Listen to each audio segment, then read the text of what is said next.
Aujourd'hui, on va commencer une petite série de 2 catéchèses sur le thème «L'ange dans le message de Fatima nous enseigne».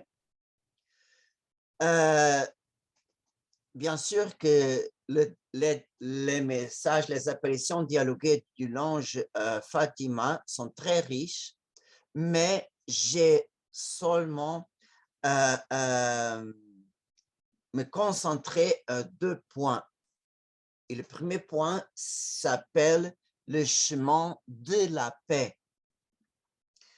Et je commence notre réflexion de l'évangile de Saint Luc, chapitre 2, versets 8 à 14.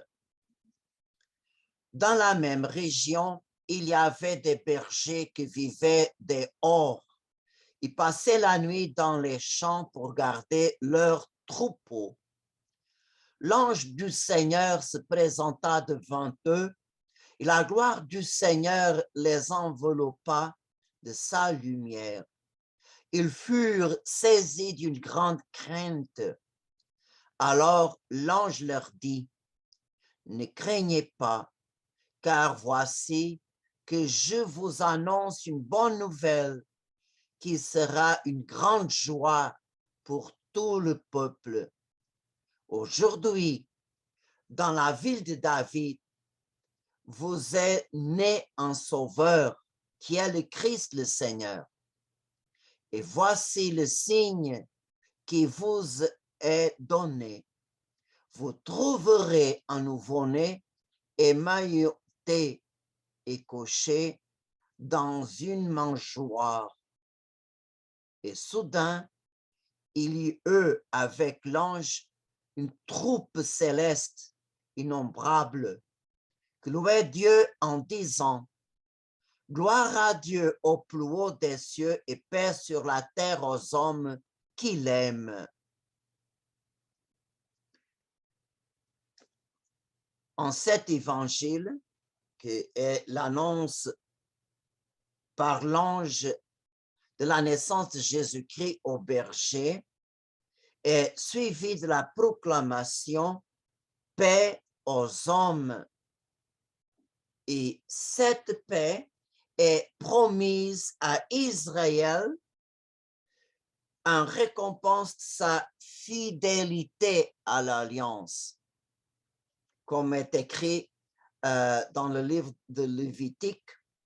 Si vous marchez selon mes décrets, si vous gardez mes commandements et les mettez en pratique, je mettrai la paix dans le pays et vous vous coucherez sans que rien ne vienne vous effrayer. Je ferai disparaître du pays les animaux malfaisants. L'épée ne passera pas dans votre pays.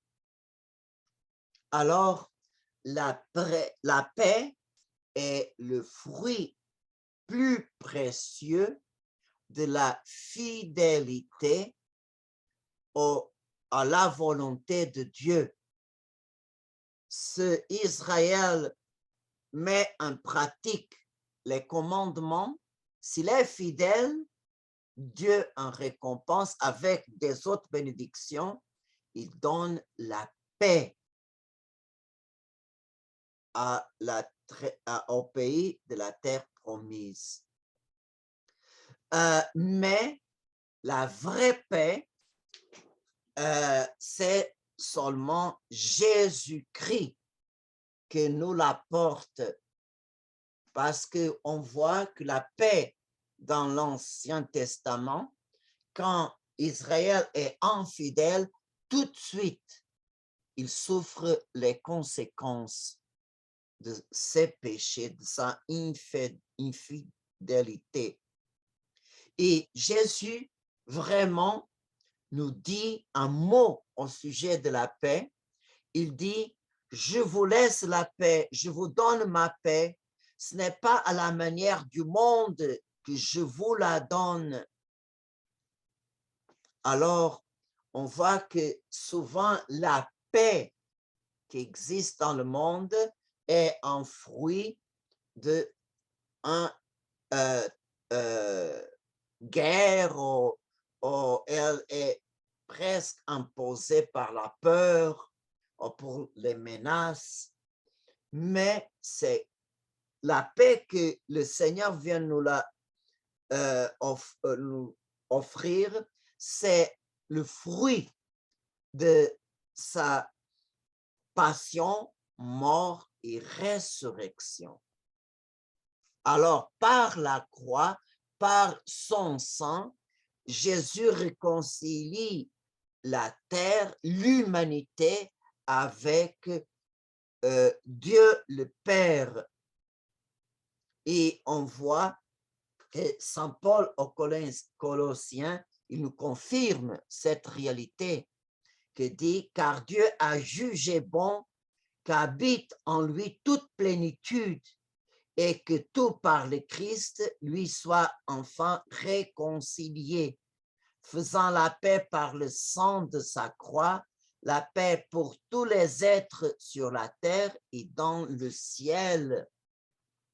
Et vraiment, cette paix que le Seigneur nous a offert par le mystère de la rédemption, par le mystère de Pascal, c'est une réalisation de la prophétie d'Isaïe, chapitre 9, verset 5. Isaïe a annoncé au nom de Dieu que le Messie, l'enfant que sera né parmi nous, il serait appelé prince de la paix. Je vais vous lire le verset 5, c'est merveilleux. Un enfant nous est né, un fils nous a été donné. Sur son épaule est le signe du pouvoir. Son nom est proclamé. Conseiller merveilleux, Dieu fort, Père à jamais, prince de la paix.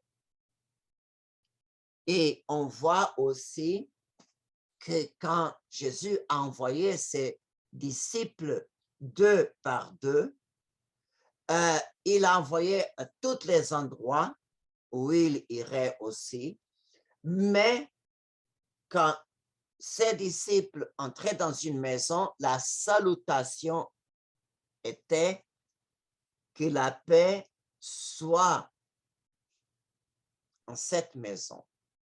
Alors, on voit que les disciples sont porteurs de la paix que Jésus est venu donner au monde.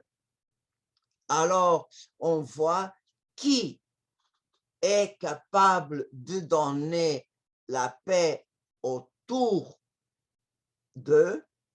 Ça sont les gens qui ont un cœur pacifique. Alors, un cœur pacifique, c'est une grâce qui mérite la vision béatifique. Le Seigneur appelle bienheureux à qui est porteur de la paix. Et on voit que contre cet don de Dieu que le monde ne peut pas donner, on voit que le démon attaque tellement pour détruire la paix dans notre monde. Et en même temps qu'il détruit la paix dans le monde, il détruit la paix dans les cœurs. Et on voit que comme il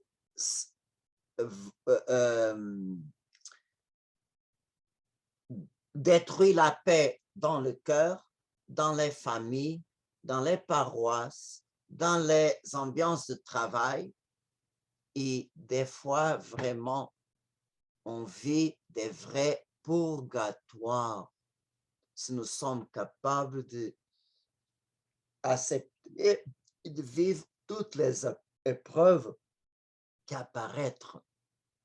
Mais je vois que qu'il y a beaucoup de monde qui parle avec moi, qui dit, je vis dans mon travail un vrai enfer. C'est terrible, terrible comme le démon, il vraiment fait le possible pour semer la pagaille en tous les endroits. La jalousie,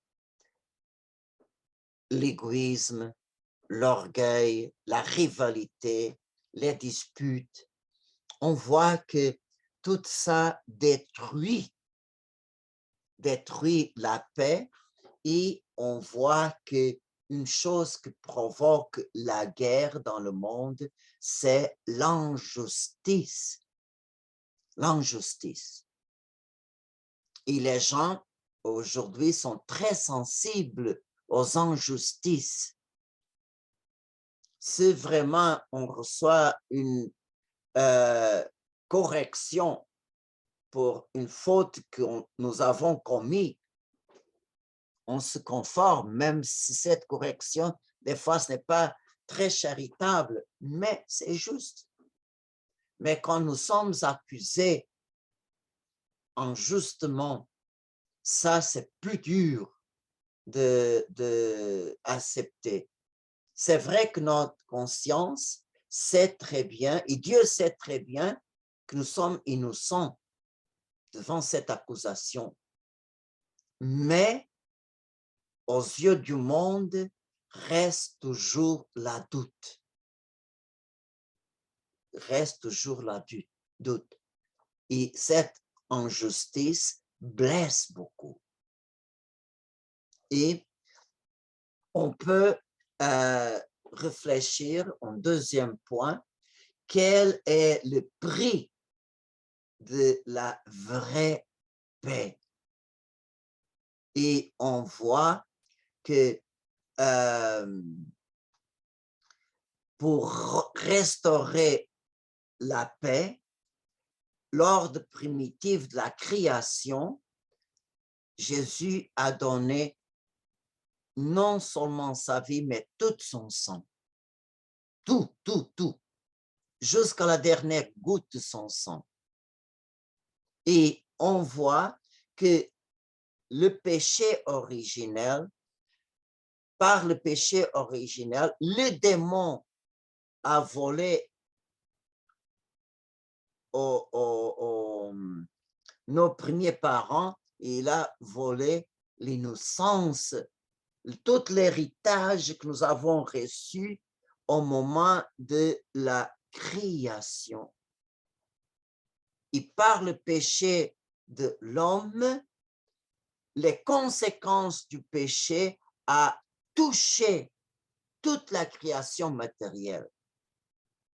Alors, la création matérielle qui n'a pas commis aucun péché, mais par le lien que la création avait avec l'homme, la conséquence du péché originel de l'homme a touché toute la création.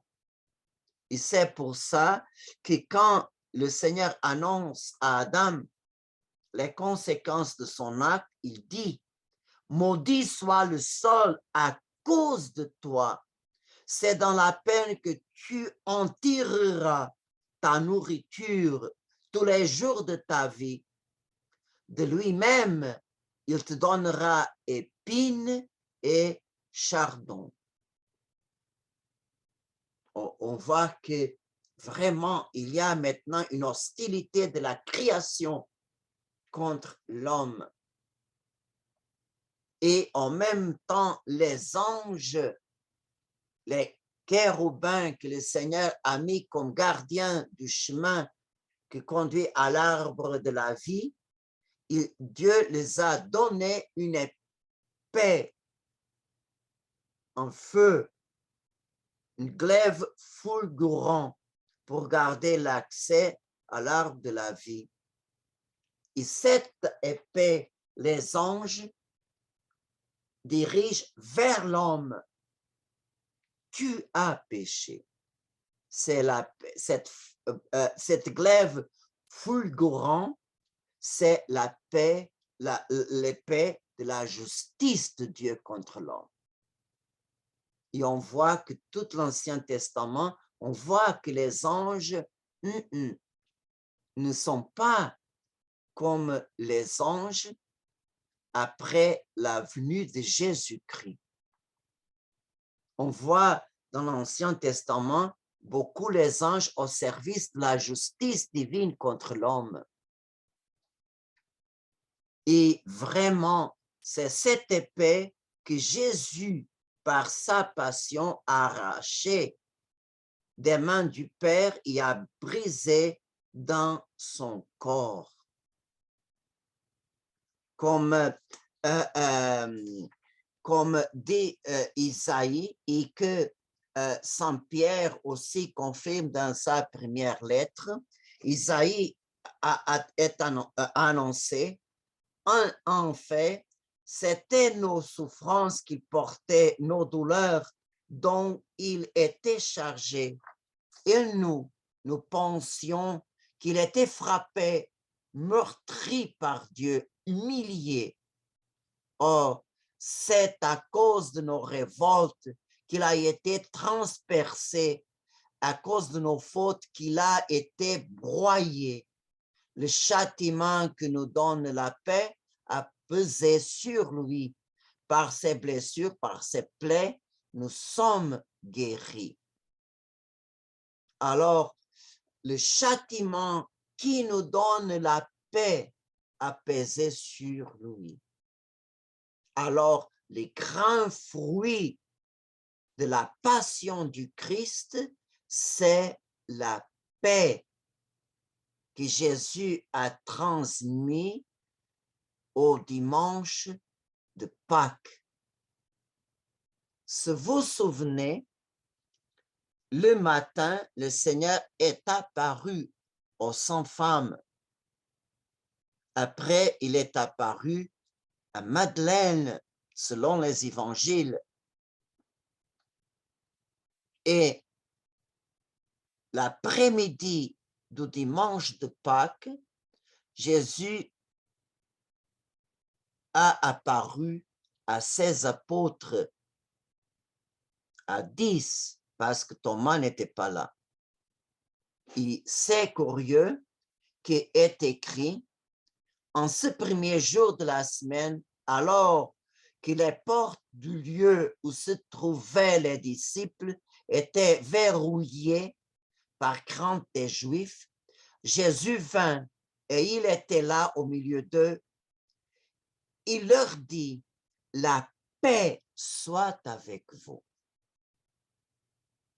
On voit que le Seigneur n'a pas de mots de réprimande pour ses apôtres à cause qu'ils ont abandonné Jésus seul à la passion. Mais le Seigneur ne donne aucune réprimande, mais donne la grâce de la réconciliation, la grâce de la paix. Et le Seigneur montre aux apôtres qui sont réconciliés avec Dieu, mais en même temps fait des apôtres ministres de la réconciliation. Et c'est pour ça que l'unique sacrement que Jésus a institué le dimanche de Pâques, c'est le sacrement de la réconciliation, le sacrement du pardon. Et on voit que le Seigneur, quand il montre ses plaies glorieuses, il transforme la peur en joie. Et quand les apôtres sont joyeux, le Seigneur annonce pour la deuxième fois que la paix soit avec vous. Il a soufflé sur eux, il a donné le pouvoir de pardonner le péché. Alors, on voit que le Seigneur vraiment la paix est le premier don, le premier fruit de sa passion, mort et résurrection. Et c'est très important d'avoir cette conscience.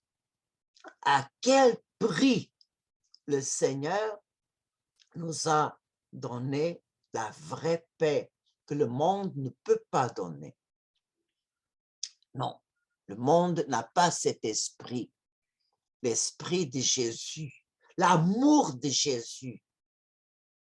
Pour nous donner la paix, il a donné sa vie jusqu'à la dernière goutte de son sang. Et on peut poser cette question. Comment garder la paix au temps d'épreuves, au temps difficiles?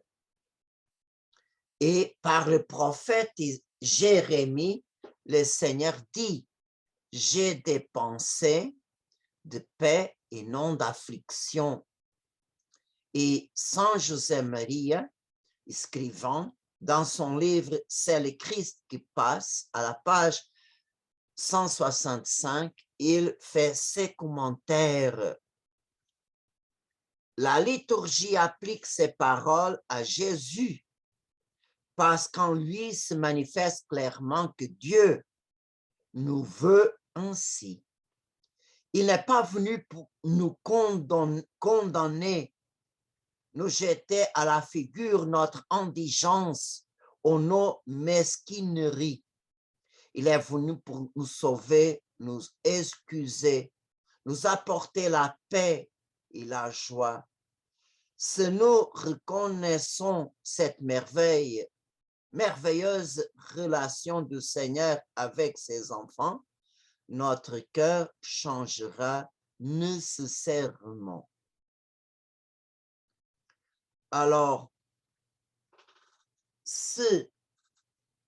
pensez bien, si Jésus est vraiment avec nous, sa paix sera avec nous aussi. Parce que quand Jésus est présent, il apporte tous les mérites de l'œuvre de la rédemption. Tout ce qu'il a fait comme homme parmi nous, tous les mérites infinis à partir du moment de sa incarnation jusqu'au moment qu'il a monté au ciel. Toutes ces grâces, tous ces mérites de sa vie parmi nous, vraiment, le Seigneur apporte avec sa présence. Et alors, on ne peut pas être séparé de ces fruits-là.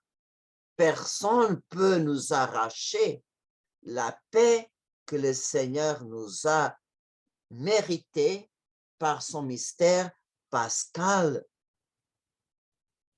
Alors, et dans la lettre de Saint Paul aux Romains, Saint Paul nous donne cette garantie. Or, nous savons que Dieu travaille en toutes choses pour le bien de ceux qui l'aiment.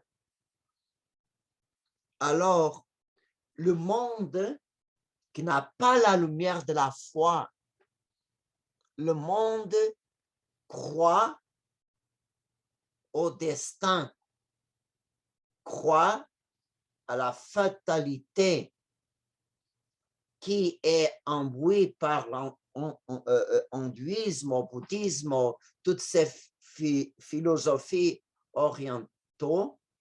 Ils croient la réincarnation.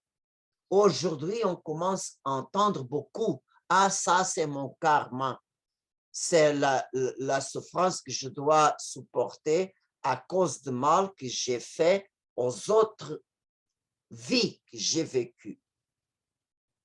Alors, on voit que les gens qui n'ont pas l'esprit de Jésus, ils croient en beaucoup de choses mais pas au chemin que le Seigneur nous a offert pour amour.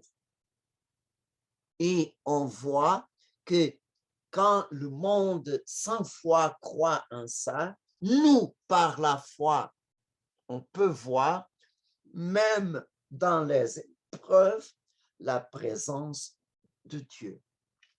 Même au milieu des épreuves, on peut voir l'amour de Dieu.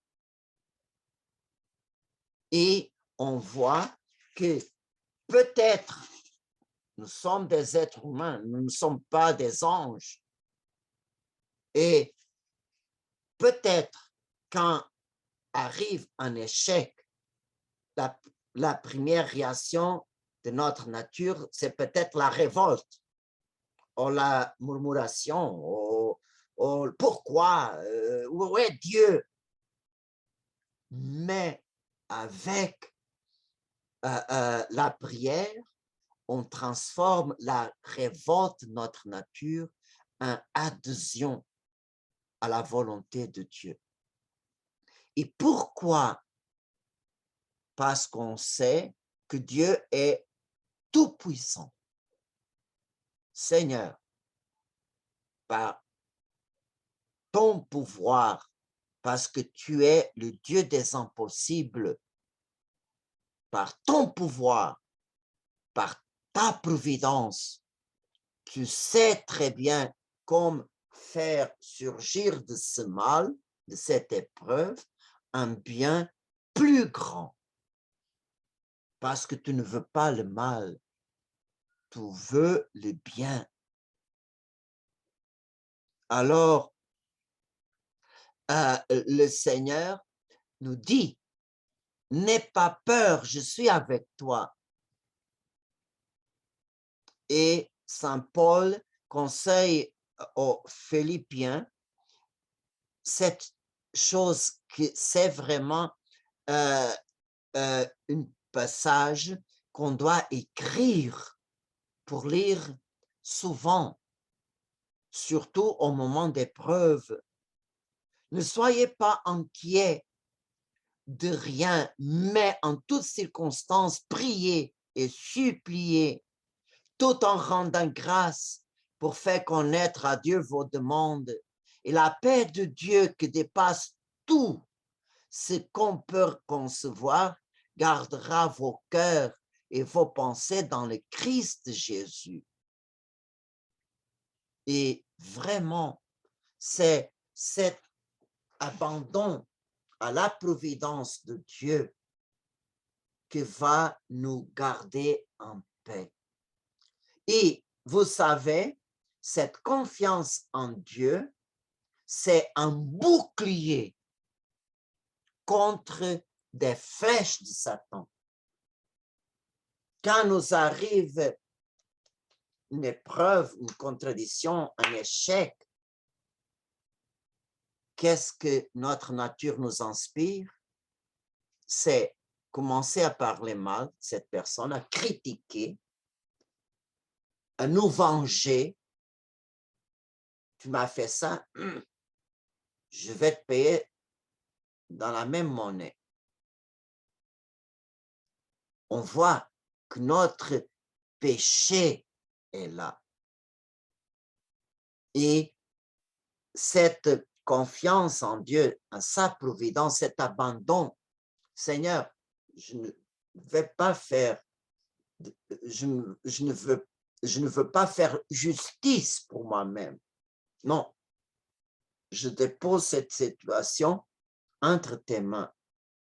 Seigneur, au moment sûr, le moment, au moment que tu veux, tu vas montrer la vérité, tu vas faire justice, tu vas convertir les cœurs. Et on peut être sûr que le Seigneur, que notre cœur brûle avec cette peine, cette souffrance. On sent vraiment notre susceptibilité est vraiment en face d'une injustice, d'une accusation, de n'importe pas quoi. Mais Seigneur, je ne veux pas faire justice pour moi-même. Je garde silence pour amour. Et vous pouvez être sûr, si on garde silence sur cette épreuve-là, si on parle pas mal des gens qui nous font souffrir, ils sont pris pour elles, savez-vous que le silence pour amour de Dieu, non pour amour de ces gens-là, que ces gens ne méritent pas, mais je ne vais pas payer avec la même monnaie, non. Je suis un enfant de Dieu. Je ne vais pas faire la volonté aux démons.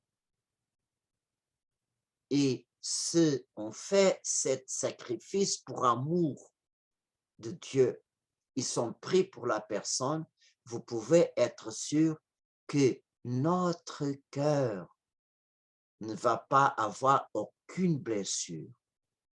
Cette épreuve, le Seigneur va nous donner la paix, la sérénité, et on va regarder ces gens-là sans aucun mauvais sentiment.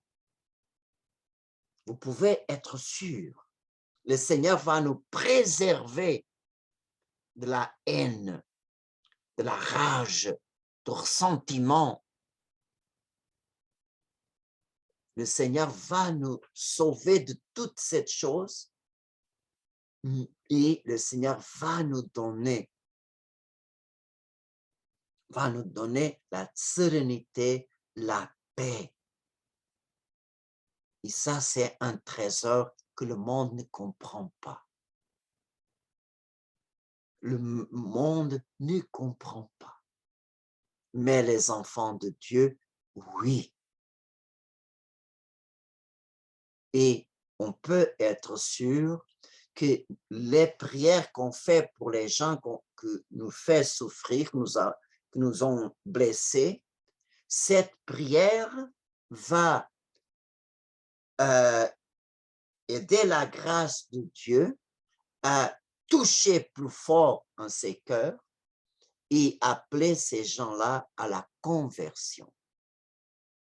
Et peut-être au moment de l'épreuve, personne va s'excuser ou personne va dire un mot de reconnaissance pour le mal qu'a fait, non? Mais avec le temps, peut prendre beaucoup d'années. Mais Dieu va vraiment proportionner l'occasion de ces gens-là s'excuser. Et vous savez qu'est-ce que c'est le plus beau en ces moments? C'est quand on exprime notre pardon, on regarde notre cœur et notre cœur est complètement en paix. Il n'y a pas aucune blessure, il n'y a pas aucune plaie qui saigne parce que le Seigneur nous a guéris. Je vous dis, ces sentiments-là d'amour vers ces gens-là est tellement sincère et intime que nous donne une consolation que ce n'est pas de ce monde. C'est un moment de ciel sur terre. Et je peux vous assurer une chose, qu'il n'y a pas l'autre occasion qu'on se ressemble tellement à Dieu que le moment qu'on donne notre pardon de tout notre cœur. Mais ça, c'est un fruit d'un combat que nous avons eu et nous avons vaincu grâce à la présence du Seigneur. C'est tellement bon. Et dans le message de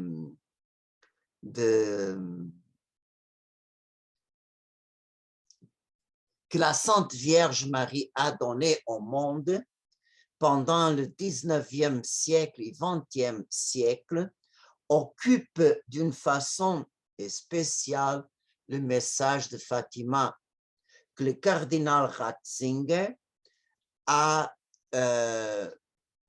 exprimé dans le document Message de Fatima au mois de juin de l'année 2000. C'est le document que le pape, que le cardinal Ratzinger, à ce moment, il n'était pas encore le pape Benoît XVI, parce que le pape Jean-Paul II était encore vivant. Mais le cardinal Ratzinger a exprimé que le message de Fatima, c'est le message plus prophétique pour notre temps. Bien sûr, le message particulier. Et c'est curieux que Dieu, en ces locaux d'apparition, entre 1830 et 1933, c'est un siècle d'apparition. Toutes ces apparitions sont approuvées pour l'Église, toutes. Et dans ces cercles d'apparition, le Fatima occupe le centre. Et dans la première apparition, au 13 mai 1917, la Vierge, quand Lucie a demandé « Qu'est-ce que vous venez ici à faire en notre monde ?» Elle a dit « Je suis venue ici pour vous demander de venir à cette même place pendant 6 mois de suite, le 13 à la même heure. À la fin, je te dirai qui je suis et ce que je veux. » Et au mois de juillet, au 13 juillet, elle répète, en octobre, je dirai qui je suis et ce que je veux. Et au mois d'octobre, elle a réalisé sa parole. Et le grand message que la Vierge Marie est venue donner à Fatima, c'est le résumé de tout ce qu'elle a dit, tout ce qu'elle a montré, c'est n'offensez plus notre Seigneur qui est déjà très offensé. C'est le grand message que Marie est venue dire au monde par les petits bergers de Fatima. N'offensez plus notre Seigneur qui est déjà très offensé. Et pourquoi? Parce que sont les péchés qui privent le monde et les cœurs de la paix.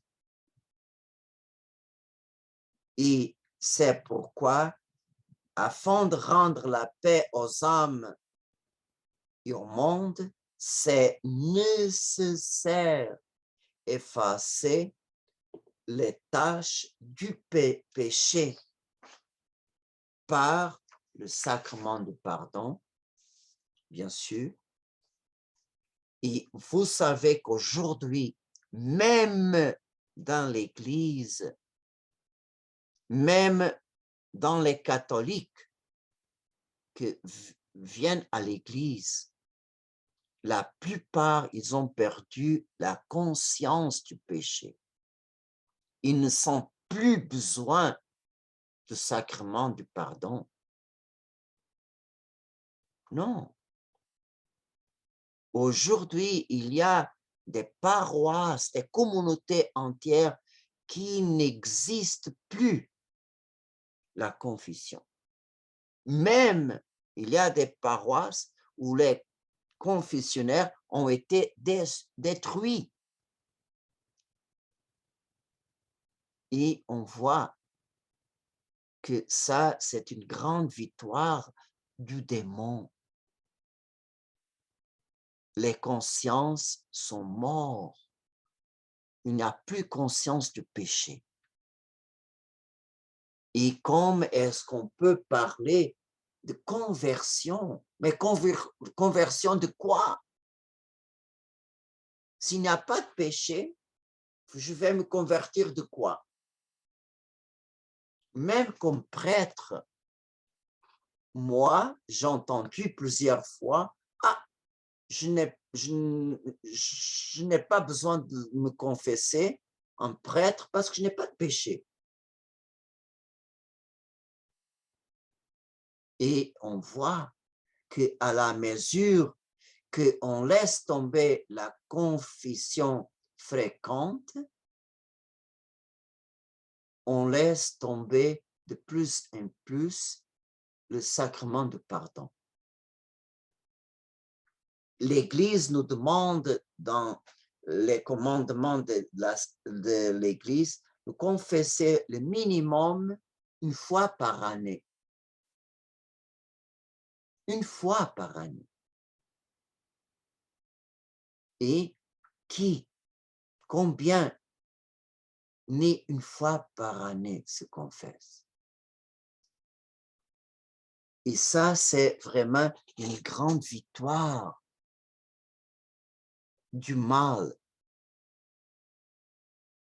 Parce que sans le sang du Christ, on ne peut pas enlever le péché de notre âme. C'est le sang du Christ qui coupe le lien entre nous et le péché. Et voyez que à chaque péché, il y a une corde qui nous attache et qui nous rend esclaves du péché et du démon.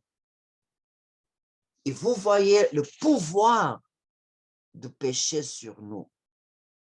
Combien de fois nous avons fait le propos, je ne vais pas faire ça. Non, je ne veux pas.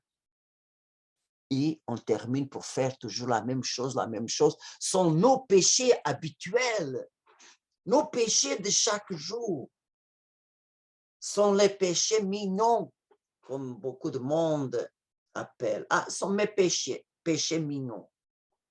Mais ces péchés mignons nous empêchent d'être libres. Nous sommes prisonniers de nos faiblesses. Et c'est terrible pour couper complètement cet lien.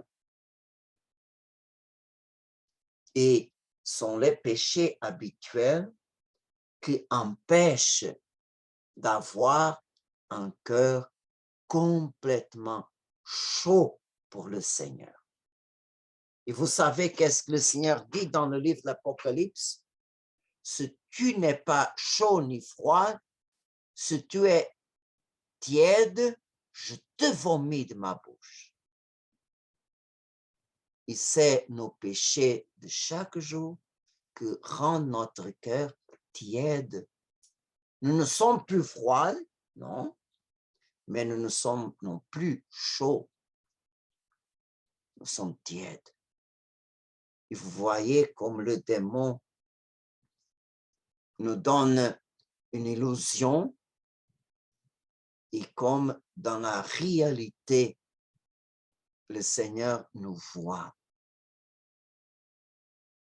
Alors, le sacrement de pardon pardonne le péché, mais pas les conséquences du péché.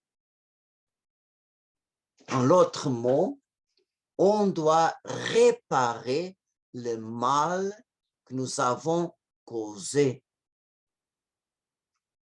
en nous, aux autres et dans ce monde-là. Il y avait une personne âgée qui m'a dit, si les bons seront mieux, le mal qui existe dans le monde ne serait pas tellement grand comme il est. Si les bons seront mieux.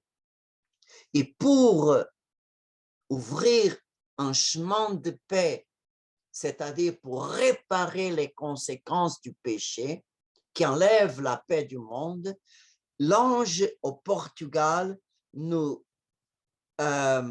propose trois chemins. Le premier chemin de réparation, d'expiation, c'est la prière unie à l'ange.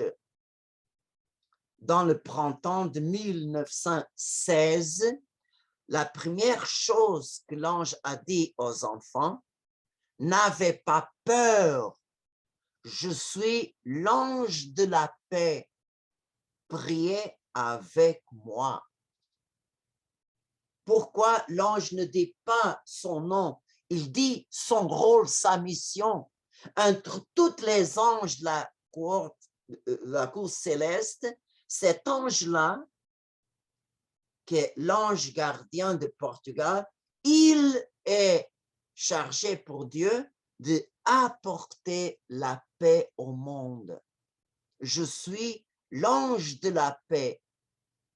Priez avec moi. Alors, Dieu veut que la prière de l'homme soit unie à l'ange qui prie au ciel sans cesse, sans aucune imperfection. Et à la fin de cette apparition, cette première apparition, que l'ange a enseigné au petit berger, « Mon Dieu, je crois, j'adore, j'espère et je vous aime. Je vous demande pardon pour ceux et celles qui ne croient pas, n'adorent pas, n'espèrent pas et ne vous aiment pas. » Alors, et à la fin de cette apparition, l'ange a dit, « Priez ainsi, les cœurs de Jésus et de Marie sont attentifs à la voix de vos prières. » Regardez, quel enseignement. Je sais que je n'ai pas besoin de me allonger en cette explication parce que au catéchèse avant, j'expliquais beaucoup l'avantage de prier avec notre ange gardien.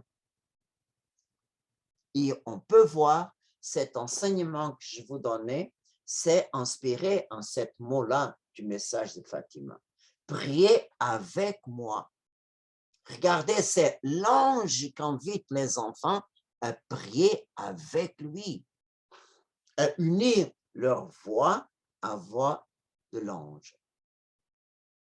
Et alors, on peut faire l'envers. Ce n'est pas l'ange qui nous invite à prier avec lui, c'est nous qui invite l'ange. Mon ange prie avec moi. Ça, c'est le premier voie d'expiation. Le deuxième voie d'expiation, c'est le sacrifice expiatoire. Alors, on voit que la prière unie à l'ange, c'est le premier chemin, la première voie, mais on peut compléter la prière avec le sacrifice. Et l'ange, à deuxième apparition, il dit, offrez constamment des prières et des sacrifices au très haut. On voit la première apparition, la prière. Maintenant, des prières et des sacrifices au très haut. Avec tous ceux que vous pouvez, offrir un sacrifice au Seigneur, un acte de réparation pour les péchés dont il est offensé et de supplication pour la conversion des pécheurs. De cette façon, vous allez attirer la paix sur votre patrie. Je suis son ange gardien, l'ange du Portugal. Surtout, acceptez avec soumission la souffrance que le Seigneur vous envoie. Alors, il y a des sacrifices qu'on peut choisir, sacrifices volontaires. Il y a des autres que le Seigneur nous envoie ou qu'il permet. Mais il y a une chose que personne n'a pas conscience. L'ange a dit, offrez en sacrifice tout ce que vous pouvez faire. Alors, on doit transformer toutes les œuvres, tout ce qu'on fait comme un sacrifice. Qu'est-ce que c'est un sacrifice? L'origine de ces mots en latin, il y a deux mots, office et sacro. Sacro, office, signifie office et une action. Action sanctifiée. Comment est-ce qu'on sanctifie nos œuvres? C'est par l'amour. Tout ce qu'on fait par amour de Dieu. Tout ce qu'on fait pour amour de Dieu est transformé en sacrifice. C'est pour ça que l'ange a dit, avec tout ce que vous pouvez, offrir un sacrifice au Seigneur, un acte de réparation pour les péchés. Donc, il est offensé et de supplication pour la conversion des pécheurs. Avec notre prière et tous les actes qu'on peut sanctifier, on peut offrir en réparation pour les péchés et en supplique pour la conversion des pécheurs. Alors, vous pouvez voir quelle richesse que nous avons chaque jour. Sanctifier toutes les œuvres de notre journée, faire des renonces, des sacrifices volontaires et accepter les événements que nous surpassent avec un esprit de sacrifice. Et notre journée est remplie d'actes qu'on peut offrir à Dieu en réparation pour tous les péchés et pour la conversion des pécheurs. Et toutes ces actions pratiques sont unies à la prière avec l'ange. Et la troisième voie est la communion réparatrice. Dans la troisième apparition de l'ange en 1916, à l'automne, il, avec